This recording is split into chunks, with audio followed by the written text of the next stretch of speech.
السلام علیکم ورحمۃ اللہ وبرکاتہ۔ الحمدللہ کما ینبغی لجلال وجہہ وعظیم سلطانہ والصلاۃ والسلام علی من بعث بالشریعۃ البیضاء محمد وعلی آلہ واصحابہ وذریتہ ومن تبعہم بإحسان الی یوم الدین وبعد۔ باب الخوف من الشرک۔ برادران اسلام، حاضرین مسجد، اللہ رب العالمین کا ارشاد ہے ان اللہ لا یغفر ان یشرک بہ۔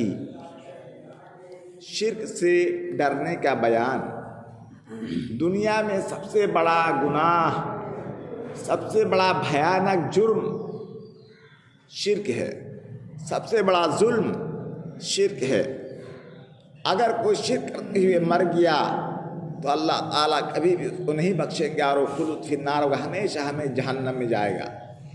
شرک کے علاوہ اگر کوئی کمی خامی ہو جائے تو معافی کی گنجائش ہے اور کچھ اس میں رعایت ہے، لیکن اگر شرک ہم نے کر لیا، شرک اکبر کر لیا تو پھر خیر نہیں، بھلائی نہیں۔ اللہ رب العالمین کے ارشاد ان اللہ لا یغفر ان یشرک بہ۔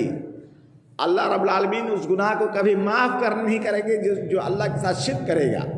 وَيَغْفِرُ دُونَ ذَلِكَ لِمَن يَشَاءُ۔ اور شرک کے علاوہ اگر دوسرا گناہ ہو، کبیرہ ہو، صغیرہ ہو، بڑا ہو، چھوٹا ہو، دوسرا کوئی گناہ ہو، معاملات میں ہو، عبادات میں ہو تو اس کی گنجائش ہے۔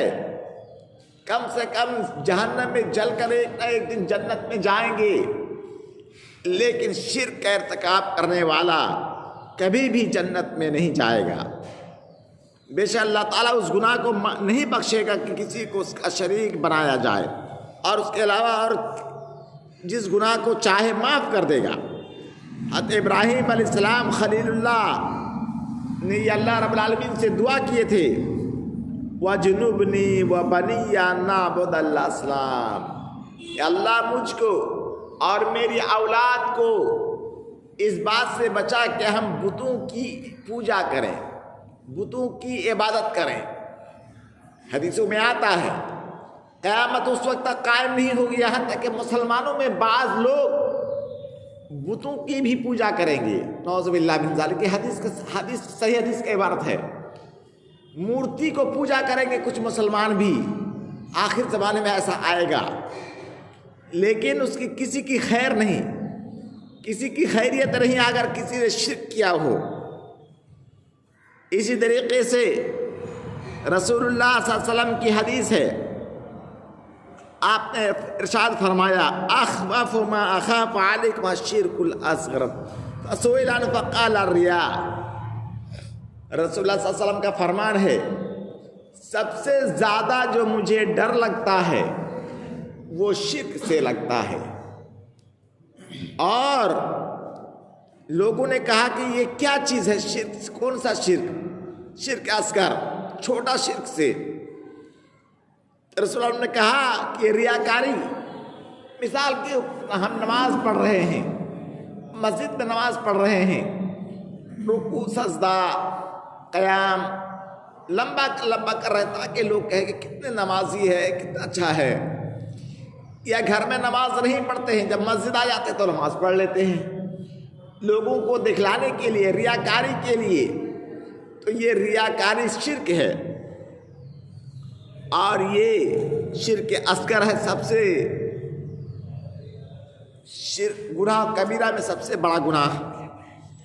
اسی طریقے سے اللہ کے رسول صلی اللہ علیہ وسلم کی حدیث ہے، آپ نے فرمایا من مات وهو يدعو لله ندا دخل النار، رواہ البخاری۔ امام بخاری رحمۃ اللہ علیہ کہتے ہیں کہ حدیث کتاب میں موجود ہے کہ جو مرے گا اس حالت میں کہ وہ اللہ کے ساتھ کسی شریک کو پکارا، کہ اللہ کے ساتھ فلاں مورتی، فلاں پیر، فلاں صاحب قبر کچھ حاجت رواں، مشکل کشاں کا مالک ہے، نفع نقصان کا مالک ہے، ایسا اگر اعتقاد رکھا تو کیا ہوگا؟ داخل النار، جہنم میں داخل ہو جائے گا۔ اس جابر رضی اللہ تعالیٰ عنہ کی روایت کرتے ہیں کہ اللہ کے رسول صلی اللہ علیہ وسلم فرمایا من لقی اللہ لا یشرک بہ شیئا دخل الجنہ، اگر کوئی اللہ سے ملاقات کیا اس حالت میں کہ اللہ کے ساتھ ذرہ برابر کسی کو شرک نہیں کیا تھا، دخل الجنہ، تو ایسا آدمی جنت میں داخل ہو جائے گا۔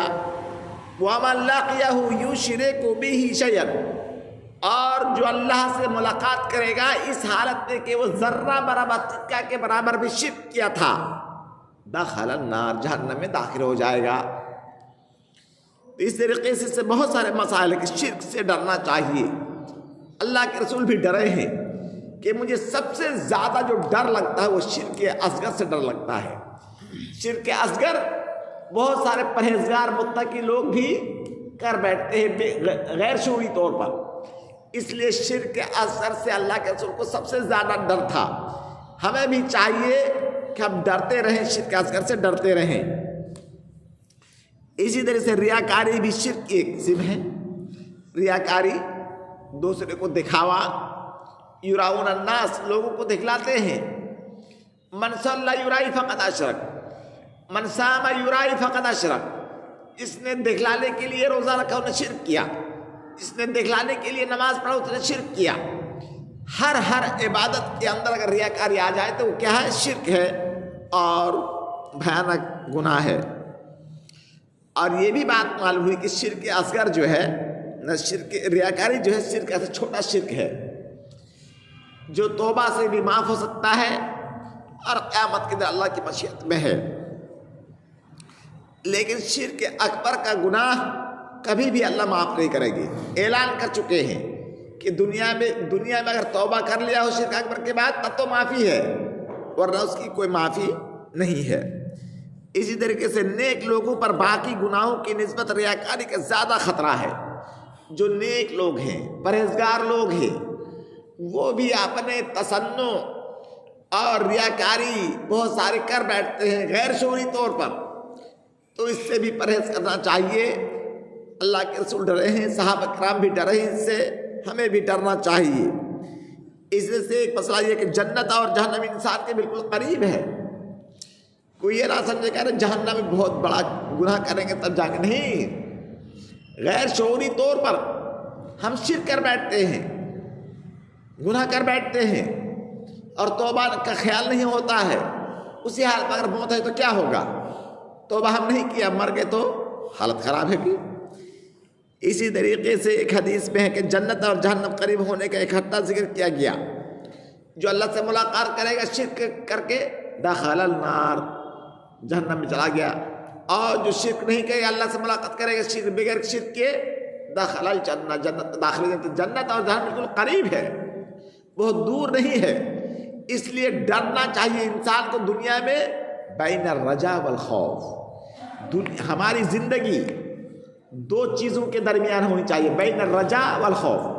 ڈرتے رہنا ہوگا کہ اللہ کہیں ہم سے غلطی نہ ہو جائے، کہیں شاید غیر شعوری طور پر ہم شرک نہ کر بیٹھے، تو ڈرتے رہنا ہوگا اور اللہ سے امید بھی لگانی ہوگی کہ اللہ ہمیں تو بچا دے، یا اللہ ہمیں تو بخش دے، یا اللہ تیری جنت ہمیں دے دے، یا اللہ تیری رحمت رحم و کرم ہمارے اوپر فرما۔ اس طریقے سے ڈرتے رہنا چاہیے۔ اس لیے ساتواں مسئلہ، مرتے وقت شرک نہ کرنے والا شخص جنت میں جائے گا، اور جسے شرک کرتے ہوئے موت آئی وہ جہنم میں رسید ہوگا، اگرچہ وہ بہت بڑا عابد و زاہد کیوں نہ ہو۔ سبحان اللہ العظیم۔ ایک شخص پوری زندگی عبادت میں گزارا اور مرتے وقت شرک کر بیٹھا، لاشعوری طور پر اس کا مواخذہ ہو جائے گا۔ ایک شخص ساری زندگی فسق و فجور میں ڈوبا رہا اور مرتے وقت جو ہے توبہ کر لیا اور مر گیا، جنت میں چلا جائے گا۔ سبحان اللہ علیہ۔ اس لیے بہت زیادہ نماز روزہ کرنے والوں سے دھوکہ نہ کھائیں۔ کب کس کی بخشش ہو جائے، کب اس کی موت آ جائے، اللہ کے علاوہ کوئی نہیں جانتا ہے۔ اسی طرح کے ایک مسئلہ کہ حضرت ابراہیم خلیل اللہ کا دوست ہے، اپنے اور اپنے اولاد کے لیے بتوں کی عبادت سے محفوظ رہنے کی دعا کرتے تھے، اور یہ بہت بڑا مسئلہ ہے۔ کیا کہتے ہیں اللہ؟ حضرت ابراہیم کیا دعا کرتا ہے؟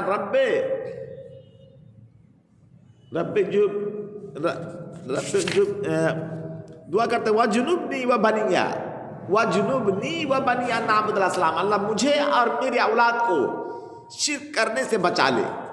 اگر ہم اللہ سے دعا کریں گے کہ اللہ تو شرک سے ہمیں سے بچا لے، اکثر دعا میں اگر شامل ہے تو انشاءاللہ ضرور اللہ تعالیٰ ہماری دعا قبول کریں گے اور ہم شرک سے بچ جائیں گے، جنت چلے جائیں گے۔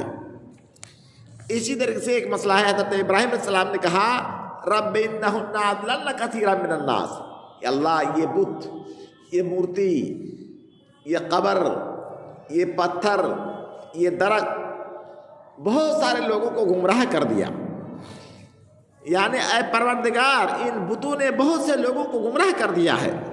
کہہ کر اکثریت کی حالت میں عبرت حاصل کی جائے کہ اللہ پروردگار مجھے اور میرے اولاد کو بت پرستی سے بچا لے اور اسے نجات دے دے۔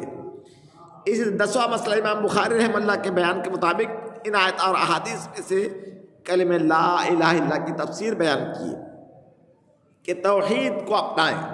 اگر ہم توحید پر رہیں گے، شرک کے بچے رہیں گے تو جنت گارنٹی اور یقینی طور پر ہمیں جنت ملے گی۔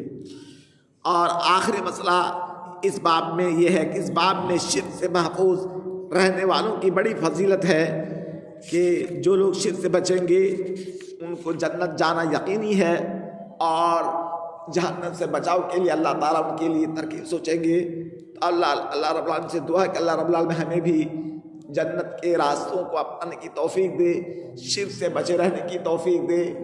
اللہ ریاکاری سے ہمیں محفوظ رکھ، اللہ شرک اکبر سے محفوظ رکھ، تاکہ ہماری زندگی دنیا میں بھی اچھی رہے اور آخرت میں نبیوں کے ساتھ، صالحین کے ساتھ، صدیقین کے ساتھ، شہداء کے ساتھ ہمارا حشر نشر ہو اور ہم جنت میں جا سکیں۔ وآخر دعوانا الحمدللہ رب العالمین۔